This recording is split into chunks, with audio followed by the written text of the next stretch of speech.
Hello दोस्तों, स्वागत है आप सबका एक बार फिर से चैनल पर। यहाँ पर हम लोग UP triple S C VPO जो ग्राम पंचायत अधिकारी का आप लोग को जानकारी हो ही चुकी होगी कि वीपीओ का एग्जाम आप लोगों का 27 अप्रैल को है, जो कि होने वाला है 10 से 12 के मंथ में। तो उसी सीरीज को हम आगे बढ़ा रहे हैं। इसमें हम लोग UP triple S C VPO के लिए जो प्रैक्टिस सेट है, मॉक टेस्ट, उसे हम यहाँ पर कर रहे हैं। ठीक है, इसमें हम 100 क्वेश्चन अटेम्प्ट कर रहे हैं। और बाकी आपको यदि यदि पंचायती राज का थ्योरी पोर्शन पढ़ना है तो आपको इसी चैनल पर प्लेलिस्ट मिल जाएगी। तो वहाँ पर आप फॉलो कर सकते हैं। आपको पूरा जो पंचायती राज से संबंधित जो भी इम्पोर्टेंट तथ्य हैं, जो फैक्ट्स हैं, जो थ्योरी पोर्शन है, उसे कंप्लीट कराया गया है। बाकी आपको बड़ी ही जल्द यहाँ पर कंप्यूटर की वीडियोज भी मिलेंगी, जिसमें आपके एग्जाम के पॉइंट ऑफ व्यू को देखते हुए बहुत ही महत्वपूर्ण जो टॉपिक्स हैं उन्हें कवर कराया जाएगा। और यहाँ पर ये भी ध्यान दीजिएगा, पहले जिस तरह पेपर आता था यूपी ट्रिपल एस सी का, भाई साहब अब वो यूपी ट्रिपल एस सी नहीं रहा। जो लिविल लिविल करता था, ये अब भाई साहब यूपी पीएससी को टक्कर दे रहा है। आप पेपर के लेवल जो पुराने जो भी पेपर हुए हैं आप उनको देख सकते हैं, चाहे वो आयुर्वेद से संबंधित या स्टोर कीपर, जो भी पेपर हुए भाई साहब उनका आप लेवल देखेंगे तो आपको समझ में आएगा कि लेवल उतना आसान अब नहीं रहा है। कंप्यूटर अगर तो भाई साहब बहुत ही डीप अब पूछने जाने लगा है, पहले की तरह नहीं था। जो एक पैटर्न सेट था कि कंप्यूटर से संबंधित जो चीजें आती थी उनसे हटकर डीप क्वेश्चन से जो कि बन रहे हैं, तो आपको वो सीरीज भी आपको देखना है। आपको जल्द ही उसकी भी वीडियो देखने को मिल जाएगी। तो चलिए हम स्टार्ट करते हैं, ज्यादा समय को बर्बाद नहीं करते हैं। तो यहाँ पर देखिए पहला क्वेश्चन है, स्थानीय संस्थाओं द्वारा संपन्न किए जाने वाले कार्यों का क्षेत्र विस्तृत होता है। यह कथन जो है किसका है? तो देखिए ये कथन किसका है, तो ध्यान दीजिएगा, जैक्सन का ये कथन है। ये चीज आपको ध्यान देना है। उत्तर प्रदेश में पंचायती राज जो संशोधन विधि या विधेयक था, एक्ट था, ये कब लागू होता है? तो बताइए कब लागू होता है। तो दूसरे का देखिए सही आंसर क्या हो जाएगा, 22 अप्रैल 1994 को है जो कि ये लागू होता है। ये चीज आपको ध्यान देना है। और बात करें 73वां संविधान संशोधन जो होता है, ये पूरे देश में 24 अप्रैल 1993 से लागू हो जाता है, लेकिन भारत में ये 1994 में 22 अप्रैल को है जो कि लागू होता है। ये चीज आपको ध्यान देना है। और 24 अप्रैल को हम लोग पंचायती राज दिवस भी है जो कि मनाते हैं।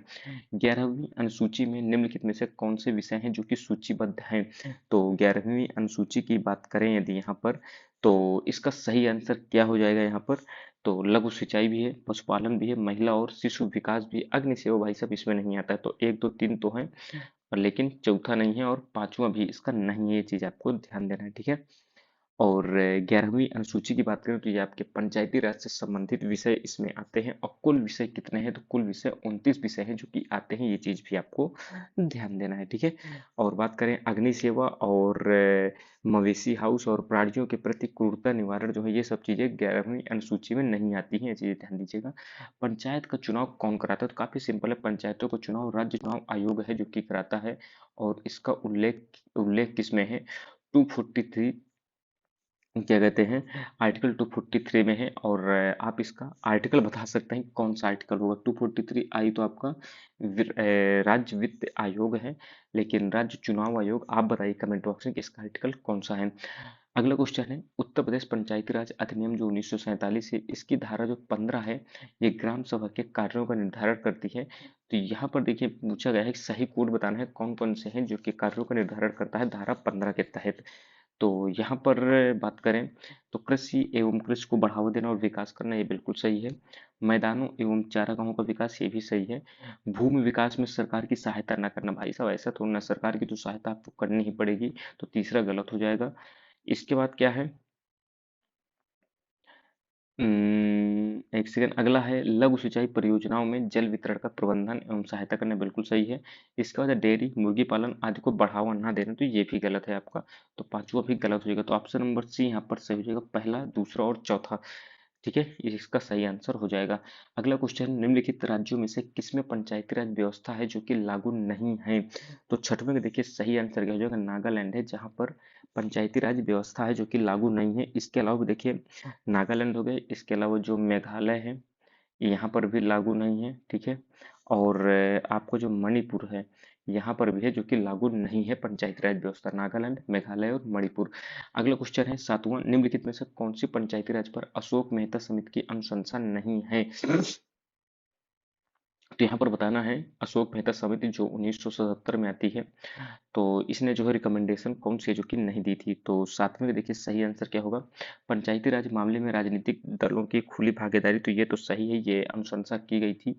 ठीक है। त्रिस्तरीय व्यवस्था का निर्माण, तो ये देखिए गलत है, क्योंकि इन्होंने त्रिस्तरीय नहीं बल्कि टू स्तरीय यानी टू टायर क्या कहते हैं पंचायती राज व्यवस्था को इन्होंने अनुशंसा की थी।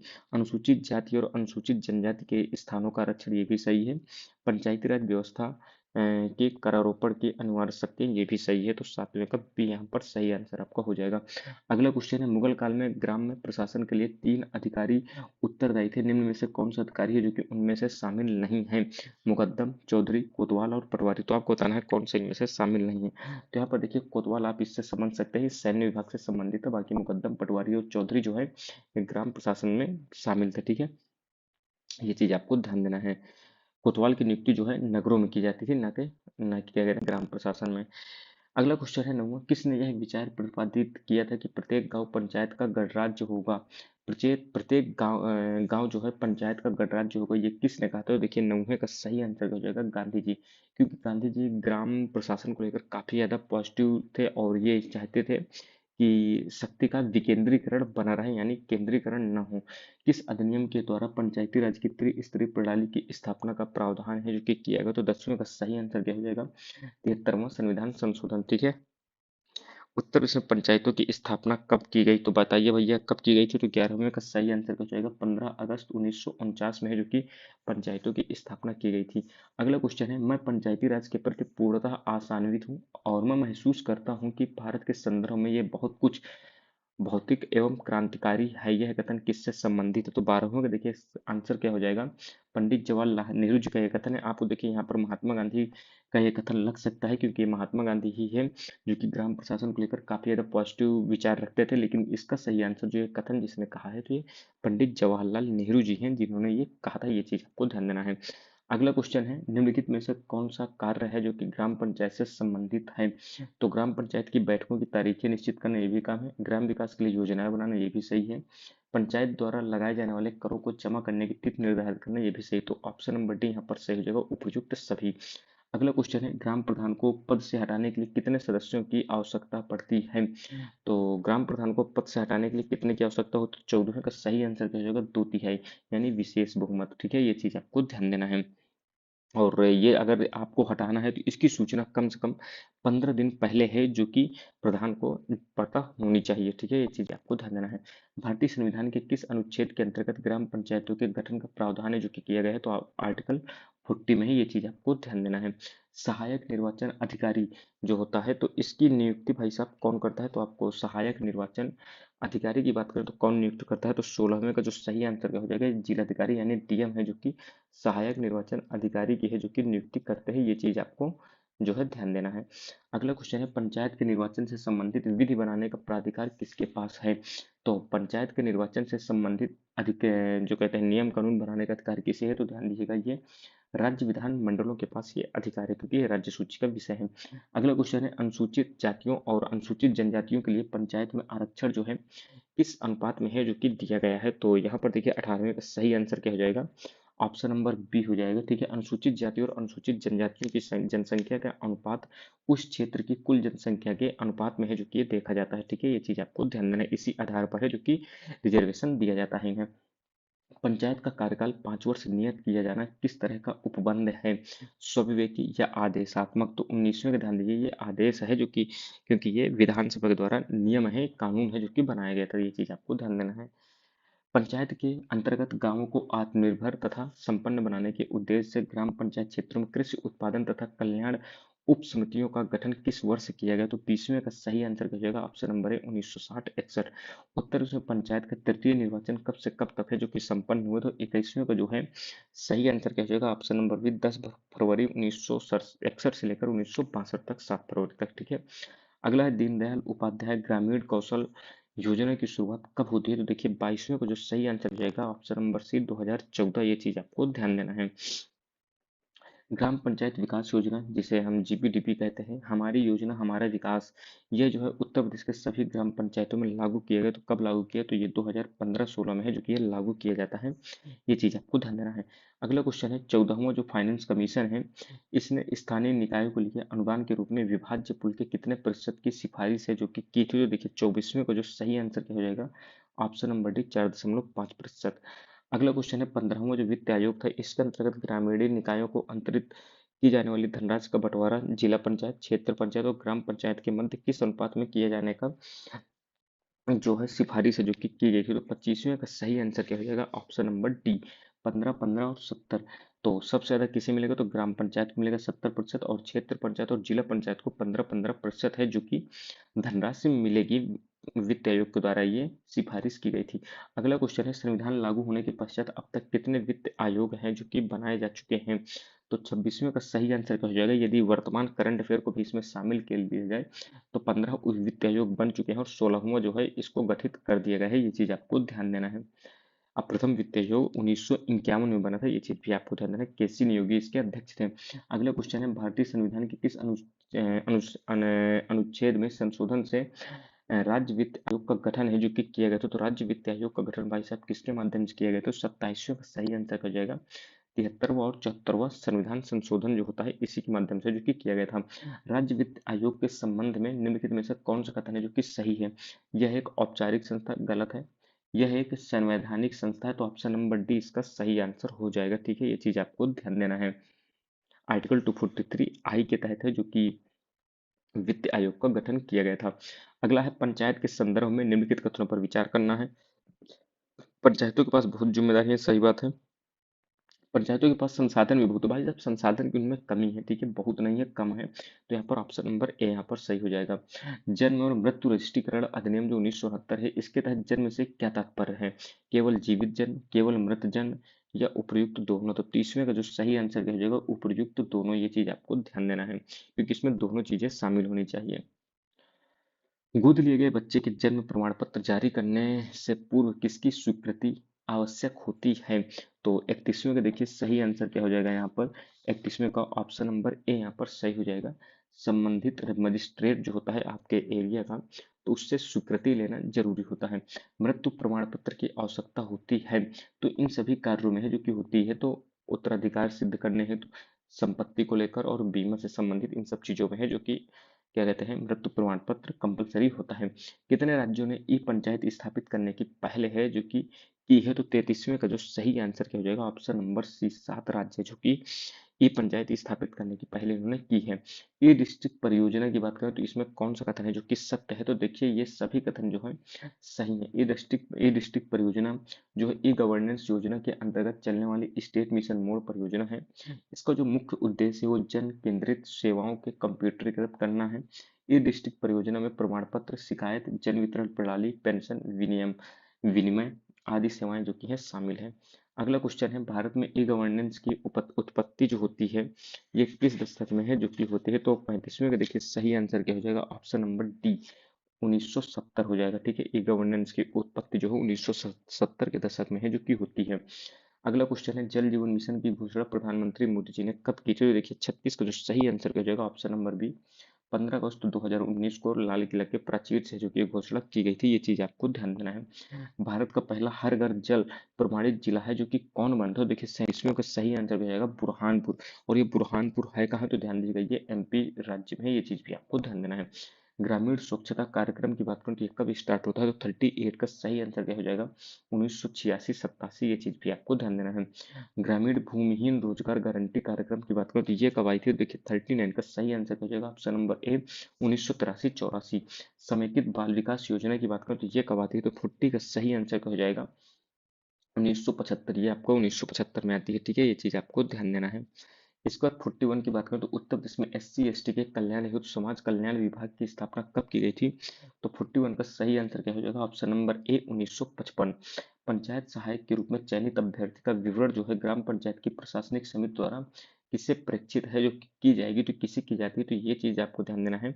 42वें को जो सही आंसर हो जाएगा जिलाधिकारी की अध्यक्षता में जो समिति होती है उसे दिया जाता है। ये चीज आपको ध्यान देना है। ठीक है, पंचायत सहायक को इसके बाद देखिए पंचायत सचिवालय में साफ सफाई है तो सफाई कर्मियों की ड्यूटी कैसे लगाई जाती है, कैसे लगाई जाएगी, तो 43 का देखिए सही आंसर क्या हो जाएगा, रोस्टर के अनुसार है जो कि लगाई जाएगी। ठीक है, ये चीज आपको ध्यान देना है। गांव के लोगों की समस्याओं को प्रधान तथा सचिव तक पहुंचाने का कार्य किसके पास होता है, ये तो 44 का ऑप्शन नंबर बी यहाँ पर से हो जाएगा, पंचायत सहायक का ये काम होता है। उत्तर प्रदेश के पंचायती राज विभाग द्वारा जारी नागरिक चार्टर को कितने विषयों में विभाजित किया गया है, तो नागरिक चार्टर की बात करें तो 45 का ध्यान दीजिएगा, सही आंसर ऑप्शन नंबर बी हो जाएगा। 7 विषयों पर है जो कि विभाजित किया गया है। कौन कौन से विषय हैं, तो ग्राम पंचायतों को वित्तीय सहायता देना, स्वच्छता कार्यक्रम चलाना, पंचायत का दायित्व कार्य में पारदर्शिता, ग्रामीण प्रशासन और विकास करना, पंचायतों के प्रति जनता का दायित्व, विकेंद्रीकृत कार्यक्रम, ग्राम पंचायत पर नियंत्रण और पंचायत हेल्पलाइन की व्यवस्था। तो ये 7 विषय हैं, ये चीज आपको ध्यान देना है। अगला क्वेश्चन है, पंचायत स्तर पर राशन कार्ड में नाम जोड़ने निरस्त करने का प्राधिकारी कौन होता है, तो काफी सिंपल है। 46 का सही आंसर क्या हो जाएगा, ऑप्शन नंबर डी, पंचायत सचिव, पंचायत अध्यक्ष और प्रधान, ये सभी जो है प्राधिकारी होते हैं, इन सबके माध्यम से ही है जो कि राशन कार्ड पर नाम जुड़ता है। मनरेगा की मजदूरी दर का निर्धारण भाई साहब कौन करता है, तो ये देखिए 47 का सही आंसर क्या हो जाएगा, केंद्र सरकार और राज्य सरकार दोनों करती है। ठीक है, क्योंकि केंद्र मनरेगा जो है ये केंद्र प्रायोजित योजना है, तो इसलिए दोनों इसमें इन्वॉल्व होती हैं। पंचायती राज मंत्रालय जो है कब बनाया गया था, तो 48 का सही आंसर क्या हो जाएगा, ऑप्शन नंबर डी, सन 2004 में जो है बनाया गया था। ये चीज आपको ध्यान देना है। इसके बाद बात करें, प्रधानमंत्री ग्राम सड़क योजना के तहत विशेष श्रेणी के राज्यों और पहाड़ी राज्यों के लिए लागत अनुपात निर्धारित किया गया है, तो कितना किया गया है, तो 49 का सही आंसर क्या हो जाएगा, ऑप्शन नंबर सी, यानी 90% अनुदान केंद्र सरकार देगी और 10% अनुदान जो है ये जो है पहाड़ी राज्य क्या कहते हैं विशेष श्रेणी के राज्य है जो कि अनुदान देंगे अपनी तरफ से। मुख्यमंत्री समग्र ग्राम विकास योजना के अंतर्गत कौन से मुख्य बिंदु हैं, तो यहाँ पर आपको बताना है, इसमें सही बताना है कौन है। तो 50 का देखिए यहाँ पर सभी कथन है जो कि सही होंगे। इस योजना के तहत सरकार का उद्देश्य है कि ग्रामों की बुनियादी सुविधाओं का विकास करना। इस योजना द्वारा सरकार का प्रयास होगा कि लोगों को अपने ही क्षेत्र में रोजगार के अवसर हैं जो कि उपलब्ध हों। इस योजना के माध्यम से गांवों के विकास पर नजर रखने के लिए एक समिति बनाई जाएगी जो युवाओं के विकास के लिए चल रही व्यवस्थाओं पर नजर रखेगी, ये भी सही है। इन इस योजना के कार्यान्वयन में धन की कमी नहीं आएगी और अगर ऐसा होता है तो विधायक निधि से फंड इकट्ठा किया जाएगा। ये चारों कथन है जो कि आपके सही हैं। ठीक है, 50 नंबर का सही आंसर हो जाएगा। और ये मुख्यमंत्री समग्र ग्राम विकास योजना कब स्टार्ट होती है, तो ये भी ध्यान दीजिएगा 2018 में है जो कि ये स्टार्ट होती है। अगला क्वेश्चन है, स्वच्छ भारत अभियान जो है ये ग्रामीण में कौन सा मंत्रालय है जो कि जिम्मेदार होता है, तो 51 का सही आंसर क्या हो जाएगा, जल शक्ति मंत्रालय और पेयजल और स्वच्छता विभाग है जो कि इसमें शामिल है। प्रधानमंत्री उज्ज्वला योजना की बात करें तो कब स्टार्ट होती है, तो देखिए उज्ज्वला योजना 52 का सही आंसर क्या हो जाएगा, 1 मई 2016, ये चीज आपको ध्यान देना है। ठीक है, 1 मई 2016 को जो कि ये स्टार्ट होती है। और ये उज्ज्वला योजना संबंधित किससे है, तो भाई साहब ये एलपीजी गैस सिलेंडर को देने से संबंधित थी महिलाओं को। ठीक है, अमृत सरोवर योजना की बात करें तो कौन से कार्य हैं जो कि इसमें कराए जाने हैं, तो 53 का जो सही आंसर क्या हो जाएगा, उपयुक्त सभी कथन इसमें सही होंगे। नए तालाबों का निर्माण कराना, पुरानी जल संरचनाओं का निर्माण कराना, जल संस्कृति को बढ़ावा देना और जन भागीदारी को बढ़ावा देना। तो इसका सही आंसर ऑप्शन नंबर डी है जो कि हो जाएगा। अगला है 54 नंबर, अंबेडकर विशेष रोजगार योजना के तहत सामान्य श्रेणी की आबादी के लिए उपलब्ध इकाई लागत प्रतिशत एवं मुख्य आर्थिक सहायता जिसे हम सब्सिडी कहते हैं, इसका प्रावधान क्या है, तो 54 का सही आंसर क्या हो जाएगा, ऑप्शन नंबर ए, 25%, 7500 रुपये। ठीक है, ये 25% जो है 7500 राशि का प्रावधान है जो कि रखा गया है, ये चीज आपको ध्यान देना है। अगला क्वेश्चन है, 2003-4 में प्रारंभ की गई कृषि आय बीमा योजना किस फसल सत्र के लिए है जो कि शुरू की गई थी, तो 55 का सही आंसर क्या हो जाएगा, रबी फसल के लिए, ये चीज आपको ध्यान देना है। रबी फसल में आपकी गेहूं की फसल आती है और खरीफ में आपकी चावल की यानी धान की फसल है जो कि आती है, ये चीज भी आपको ध्यान देना है। दीनदयाल उपाध्याय ग्राम ज्योति योजना किस पूर्ववर्ती योजना का परिवर्तित रूप है, तो दीनदयाल उपाध्याय ग्राम ज्योति परियोजना के पुराने नाम की बात करें तो 56 का सही आंसर ऑप्शन नंबर सी हो जाएगा, राजीव गांधी ग्रामीण विद्युतीकरण योजना है इसका सही आंसर हो जाएगा। राष्ट्रीय ग्राम स्वराज अभियान योजना, जो ये किससे संबंधित है? ये केंद्रीय योजना है या राज्य योजना है या केंद्र प्रायोजित योजना है? तो 57 का सही आंसर क्या हो जाएगा?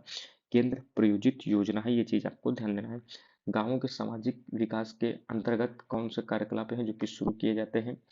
तो 58 का सही आंसर क्या हो जाएगा? उपयुक्त सभी ग्रामीण खेलकूद और लोक कला उत्सव, ग्राम दिवस का आयोजन और एक ऐसा ग्राम गीत बनाना जिससे लोगों में गर्व की भावना है जो कि पनप सके। तो ये जो है सभी कथन सही हैं। ग्राम पंचायत के स्तर पर प्रशासनिक मुखिया कौन होता है? तो देखिए, प्रशासनिक मुखिया की बात कर रहा है ना, तो एक ग्राम सचिव होगा। और यदि ग्राम के मुखिया की केवल बात होती है ना, तो हो जाता है यहाँ पर ग्राम प्रधान। लेकिन प्रशासनिक मुखिया आपका ग्राम सचिव होता है, जिसे हम ग्राम पंचायत अधिकारी कहते हैं या ग्राम विकास अधिकारी, ठीक है। मॉडल ग्राम पंचायतों के सृजन का दायरा बढ़ाने के लिए केंद्रीय पंचायती राज मंत्रालय ने पूरे देश में कितने मॉडल ग्राम पंचायत क्लस्टर के सृजन पर एक परियोजना को मंजूरी दी है? तो 60 का सही आंसर हो जाएगा ऑप्शन नंबर ए, 250, ठीक है। अगला क्वेश्चन है, स्मार्ट विलेज के तीसरे चरण का संबंध किससे है? तो 61 का सही आंसर हो जाएगा ऑप्शन नंबर बी, उद्यमशीलता, एंटरप्रेन्योरशिप, ठीक। अगला है, ग्रामीण मेला हाट आदि पर शुल्क लगाया जा सकता है, तो किसके द्वारा भाई साहब लगाया जाता है? 62वें का सही आंसर क्या हो जाएगा? ग्राम सभा द्वारा है जो कि ये लगाया जाता है। ग्राम सभा में परिवार रजिस्टर को त्रैमासिक आधार पर किसके द्वारा संशोधित किया जाता है? तो 63 का सही आंसर क्या हो जाएगा? ये ऑप्शन नंबर बी, ग्राम पंचायत अधिकारी, जो आप बनेंगे पेपर को निकाल करके। भारत में मृत्यु पंजीकरण कितने दिनों के अंदर करवाना अनिवार्य होता है? तो देखिए, इसका सही आंसर क्या हो जाएगा? 64 का ऑप्शन नंबर सी, 21 दिनों के अंदर है जो कि मृत्यु पंजीकरण कराना अनिवार्य होता है। ये चीज आपको ध्यान देना है। और यदि वो पंजीकरण नहीं करवाते हैं तो उन्हें जुर्माने का भुगतान भी जो कि करना पड़ सकता है। ग्राम पंचायत अधिकारी के कार्य क्या होता है? तो ये कार्य ये भी सही है। धन का लेखा जोखा करना ये भी सही है। ऑडिट के लिए लेखा जोखा को मुहैया कराना ये भी सही। तो ऑप्शन नंबर डी यहाँ पर सही हो जाएगा। उपयुक्त सभी कथन है जो कि सही है। अब देखिए, 66 से आपके 80 के मध्य में कंप्यूटर से रिलेटेड क्वेश्चन है, तो इन्हें हम देख लेते हैं। तो निम्नलिखित में से सीपीयू का कौन सा भाग है जो कि एएलयू क्रियाविधि के दौरान अस्थायी रूप से आंकड़ों का संग्रहण है जो कि करता है? तो 66 का सही आंसर क्या हो जाएगा? ऑप्शन नंबर सी हो जाएगा, रजिस्टर, ठीक है। ये चीज आपको ध्यान देना है। इसके बाद अगला क्वेश्चन है 67। डेस्कटॉप कंप्यूटर, लैपटॉप, टैबलेट और स्मार्टफोन इनमें से किस प्रकार के हैं जो कि कंप्यूटर हैं? तो देखिए, 67 की बात करें तो इसका सही आंसर क्या हो जाएगा? ऑप्शन नंबर ए हो जाएगा। ये जो है सब एग्जाम्पल है किसके? तो माइक्रो कंप्यूटर के हैं, ठीक है। सुपर कंप्यूटर में बड़े बड़े कंप्यूटर आ जाए तो बिग डाटा को एनालिसिस करते हैं, जैसे मौसम विज्ञान के बारे में जानकारी देना, अर्थक्वेक को एनालिसिस करना, ये सब होते हैं। मिनी कंप्यूटर छोटे कंप्यूटर कहते हैं। मेन फ्रेम कंप्यूटर आपके बड़े कंप्यूटर की श्रेणी में है जो कि आते हैं। अगला क्वेश्चन है, एआई यानी आर्टिफिशियल इंटेलिजेंस में निर्णय या सामान्य ज्ञान भाग का उपयोग करके समस्या को हल करना आमतौर पर जाना जाता है। तो क्या जाना जाता है भाई साहब ये? तो 68 का सही आंसर क्या हो जाएगा? ह्यूरिस्टिक। ये चीज आपको ध्यान देना है। अगला क्वेश्चन है, आर्टिफिशियल इंटेलिजेंस में निम्न में से कौन सा एजेंट है जो कि उच्च गुणवत्ता का वर्णन है जो कि करता है? तो 69 का सही आंसर क्या हो जाएगा? यूटिलिटी बेस्ड एजेंट्स इसका सही आंसर हो जाएगा। ग्रीन पीसी, तो भाई साहब ग्रीन पीसी का मतलब क्या है? तो देखिए, 70 का सही आंसर क्या हो जाएगा? ये क्या करते हैं? ग्रीन पीसी जो होता है ये पुराने पीसी की तुलना में कम ऊर्जा का खपत है जो कि करते हैं, इसीलिए इसे ग्रीन पीसी है जो कि कहते हैं हम लोग। 71 का क्वांटम डॉट, तो क्वांटम डॉट भाई साहब क्या है? तो ध्यान दीजिएगा, यह एक सेमीकंडक्टर नैनो स्ट्रक्चर है। ये चीज आपको ध्यान देना है। क्वांटम डॉट के बारे में ये चीज आपको ध्यान देना है। ये जो है नैनो संरचना वाला क्रिस्टल होता है जो कि इलेक्ट्रॉनों के एक स्थान से दूसरे स्थान पर संचरण करते हैं। यह कृत्रिम नैनो संरचना है। ये चीज आपको ध्यान देना है। अगला है, what is the full form of CLI? तो सीएलआई का फुल फॉर्म क्या है? तो यहाँ पर ध्यान दीजिए, 72 का जो सही आंसर क्या हो जाएगा? कमांड लाइन इंटरफेस इसका सही आंसर हो जाएगा। The full form of ITR, तो आईटीआर का देखिए फुल फॉर्म क्या हो जाएगा? 73 का ए, इनकम टैक्स रिटर्न। आप लोगों ने नाम सुना ही होगा, ठीक है। आईटीआर फाइल करना कॉमन से नाम आपने सुना होगा। 74 का सही आंसर क्वेश्चन क्या है? एमएस वर्ड 2019 में सेव एज विकल्प की शॉर्ट कुंजी आपको बताना है। 74 का सही आंसर क्या हो जाएगा? ऑप्शन नंबर सी हो जाएगा, F12 इसका सही आंसर हो जाएगा। एमएस वर्ड 2019 में एंड नोट डालने के लिए निम्नलिखित में से किस शॉर्टकट कुंजी का इस्तेमाल है जो कि किया जाता है? तो 75 का जो सही आंसर हो जाएगा control plus alt plus D, इसका सही आंसर हो जाएगा। ठीक है, ये एंड नोट डालने के लिए है। ठीक है, शीर्षक यानी टाइटल केस के मामले में यहाँ पर जो टाइटल केस होता है यहाँ पर क्या होता है, यानी अक्षर छोटे बड़े होते हैं तो कैसे क्या होते हैं? तो 76 की बात करें तो ऑप्शन नंबर बी हो जाएगा। इसमें क्या होता है, जब आप देखिए टाइटल डालते हैं तो हर एक वाक्य जो होता है इसमें हर एक शब्द कैपिटल में है जो कि लिया जाता है। ठीक है, ये चीज आपको ध्यान देना है। अगला है स्प्रेडशीट में फंक्शन एमओडी रिटर्न। ये एमओडी रिटर्न क्या होता है, तो 77 का क्या काम करता है, तो ध्यान दीजिएगा। ये जो स्प्रेडशीट में एमओडी रिटर्न होता है तो यह है जो शेष आप जब आप दो संख्याओं को विभाजित करते हैं तो ये रिमाइंडर होता है। ये चीज आपको ध्यान देना है, एमओडी रिटर्न। ठीक है, अगला क्वेश्चन क्या है, ईमेल सर्विस निरूपित करता है। तो ईमेल सर्विस का मतलब क्या है, इसका फुल फॉर्म आपको एक प्रकार से बताना है। तो इलेक्ट्रॉनिक मेल इसका फुल फॉर्म हो जाएगा, ई फॉर इलेक्ट्रॉनिक। अगला क्वेश्चन है 79, प्रचालन तंत्र द्वारा निम्नलिखित में से कौन से कार्य हैं जो कि किए जाते हैं? यानी आपका जो ऑपरेटिंग सिस्टम के द्वारा कौन से कार्य हैं जो कि किए जाते हैं? तो 79 का जो सही आंसर हो जाएगा ऑप्शन नंबर डी, ये सभी काम है जो कि ऑपरेटिंग सिस्टम के द्वारा किए जाते हैं।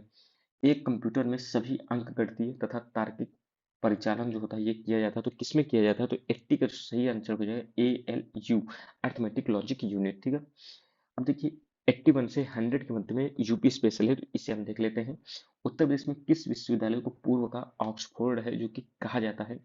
तो 81 का जो सही आंसर क्या हो जाएगा, ऑप्शन नंबर सी हो जाएगा, इलाहाबाद विश्वविद्यालय। सबसे पहले यही बना था यूपी में यदि विश्वविद्यालय की बात करें, और इसकी स्थापना 1887 में है जो कि होती है, ये चीज भी आपको ध्यान देना है। और इसे 2005 में है जो कि केंद्रीय विश्वविद्यालय कहा गया था, ये चीज भी आपको ध्यान देना है, दर्जा प्राप्त हो गया था। निम्नलिखित जनपदों में से किसमें साक्षरता दर सबसे कम है? तो 82 का सही आंसर क्या हो जाएगा, ऑप्शन नंबर बी, यहाँ पर जो है लिटरेसी रेट सबसे कम है। प्रधानमंत्री किसान सम्मान निधि योजना जो है इसके तहत लाभ प्राप्त करने के संबंध में उत्तर प्रदेश कौन से नंबर पर आता है? तो ध्यान दीजिएगा, पहले नंबर पर है जो कि आता है ये। ठीक है, उत्तर प्रदेश में किसान वही योजना भाई साहब कब आती है? तो 84 का जो सही आंसर क्या हो जाएगा, ऑप्शन नंबर डी, 1992। अब तक उत्तर प्रदेश में कितनी महिला मुख्यमंत्री हैं जो कि रही हैं? तो 85 का जो सही आंसर क्या हो जाएगा, ऑप्शन नंबर सी, एक तो मायावती जी थी और पहले इससे पहले कौन थी, तो श्रीमती सुचेता कृपलानी जी थी, ये चीज भी आपको ध्यान देना है। उत्तर प्रदेश का एकमात्र मुक्त विश्वविद्यालय कौन है? तो राजश्री पुरुषोत्तम दास टंडन मुक्त विश्वविद्यालय है, ये चीज आपको ध्यान देना है। इसकी स्थापना सन 1999 में है जो कि होती है। उत्तर प्रदेश के निम्नलिखित जिलों से कहाँ अनुसूचित जातियों की संख्या सर्वाधिक है जो कि पाई जाती है? तो 87 का जो सही आंसर क्या हो जाएगा, ऑप्शन नंबर बी हो जाएगा, सीतापुर में है जो कि इनकी एससी की संख्या सबसे अधिक पाई जाती है। निम्नलिखित युग्मों में से कौन सा सुमेलित नहीं है? तो अमीर खुसरो क्या है, एड्रेस से संबंधित है? मिर्जा गालिब आगरा से, जोश मलिहाबाद से, रामप्रसाद बिस्मिल। तो रामप्रसाद बिस्मिल भाई साहब प्रयागराज से नहीं बल्कि ये गोरखपुर से संबंधित है, ये चीज आपको ध्यान देना है। ऑप्शन नंबर डी यहाँ पर गलत हो जाएगा। अगला निम्नलिखित में से कौन से कथक कलाकार नहीं है? तो बिरजू महाराज, किशन महाराज, सितारा देवी और लच्छू महाराज। तो आपको बताना है 89 का सही आंसर क्या हो जाएगा, ऑप्शन नंबर बी, किशन महाराज की बात करें तो किशन महाराज बनारस घराने के प्रसिद्ध तबला वादक है। ठीक है, ये चीज ध्यान दीजिएगा। बाकी बिरजू महाराज, लच्छू महाराज और सितारा देवी ये कथक कलाकार थे, ये चीज आपको ध्यान देना है। 90 नंबर क्वेश्चन है, मथुरा के आसपास के क्षेत्र को है जो कि हम क्या कहते थे? तो 90 का सही आंसर क्या हो जाएगा, ऑप्शन नंबर सी, सूरसेन है जो कि हो जाएगा, ये चीज आपको ध्यान देना है। बात करें मत्स्य की तो ये राजस्थान में है, राजधानी इसकी विराटनगर थी। पंचाल की बात करें तो बरेली और बदायूं का क्षेत्र है और इसकी राजधानी अहिच्छत्र थी। अंग बिहार में पड़ता है जिसकी राजधानी चंपा है। नवाब सुजाउद्दौला की बेगम का प्रसिद्ध मकबरा जो बहू बेगम का मकबरा है ये कहाँ पर स्थित है? तो 91 का ऑप्शन नंबर डी यहाँ पर सही हो जाएगा, फैजाबाद यानी अयोध्या। ताज अंतरराष्ट्रीय हवाई अड्डे का निर्माण किया जा रहा है। तो काफी सिंपल है ये, 92 का सही आंसर क्या हो जाएगा, ध्यान दीजिएगा, महत्वपूर्ण है। गौतम बुद्ध नगर में, आपको ताज से संबंध में आ रहा होगा आगरा, लेकिन सही answer option number B, Gautam Buddh Nagar होगा। ठीक है, और इसकी लागत लगभग 3500 करोड़ के आसपास है। उत्तर प्रदेश में परमाणु ऊर्जा केंद्र कहाँ है? तो ये नरौरा में है, बुलंदशहर में, ये चीज भी आपको ध्यान देना है। उद्योगों के उन शहर से सुमेलित करना है जिनका मुख्य उत्पादन है। तो देखिए यहाँ पर ऋषिकेश, मेरठ, अलीगढ़। तो अलीगढ़ के देखिए, अलीगढ़ के खेल का मैदान है, अलीगढ़ के ताले हैं जो कि काफी ज्यादा फेमस, तो डी का क्या हो जाएगा, एक सेकंड, डी का यहाँ पर थर्ड हो जाएगा, ठीक है। अलीगढ़ के ताले डी का थर्ड हो जाएगा। रेडूकोट, तो रेडूकोट भाई साहब काफी सिंपल है, रेडूकोट आप लोगों ने सुना ही होगा, मैंने प्रीवियस में भी ये क्वेश्चन आ चुका है, ए का फोर हो जाएगा। तो डी का थर्ड, ए का फोर हो गया। ऋषिकेश की बात करें तो ऋषिकेश भाई साहब किससे संबंधित है, तो मेरठ तो देखिए खेल का समान हो जाएगा, तो ऋषिकेश आपका एंटीबायोटिक प्लांट हो जाएगा, तो आप देख सकते हैं 94 का इसमें सही मिलान ऑप्शन नंबर सी हो जाएगा। उत्तर प्रदेश में स्कूल ऑफ पेपर टेक्नोलॉजी, तो ये सहारनपुर में है। अगला है उत्तर प्रदेश में मॉडर्न कोच फैक्ट्री, तो मॉडर्न कोच फैक्ट्री भाई साहब कहाँ है, तो 96 का सही आंसर रायबरेली है, जो कि हो जाएगा, ठीक है। उत्तर प्रदेश में स्थित काशी एक प्रसिद्ध तीर्थ केंद्र है, ये जो है किस नदी के तट पर है, तो ये गंगा नदी के तट पर है। सरयू के बगल में आपका अयोध्या है, गोमती नदी के बगल में लखनऊ पड़ जाता है, यमुना नदी के बगल में है जो कि आपका आगरा सिटी है जो कि पड़ जाता है। भारत में नलकूप एवं कूप से संचित अधिकतम क्षेत्र वाला जिला कौन है, तो भाई साहब नलकूप से आपका 98 का सही आंसर ऑप्शन नंबर ए हो जाएगा, ठीक है।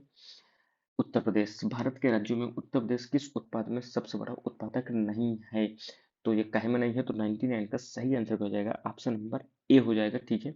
फूलों में हम नंबर वन नहीं, बाकी गेहूं में, गन्ने में, आलू में नंबर वन है, ठीक है। फूल उत्पादन में प्रथम राज्य की बात करें तो तमिलनाडु है। कौन सा राज्य है जो कि भारत का शक्कर का प्याला है जो कि कहलाता है, तो 100 का सही आंसर क्या हो जाएगा, option number D Uttar Pradesh, ये चीज आपको ध्यान देना है। तो देखिए ये आपका प्रैक्टिस सेट नंबर 5 है जो कि कंप्लीट हुआ। आपका यदि कोई भी कंफ्यूजन हो या आपको किसी क्वेश्चन में समस्या हो या आपको कोई भी क्वेरी हो तो आप कमेंट बॉक्स में पूछ सकते हैं। बाकी मिलते हैं अगली वीडियो में, तब तक धन्यवाद, जय हिंद।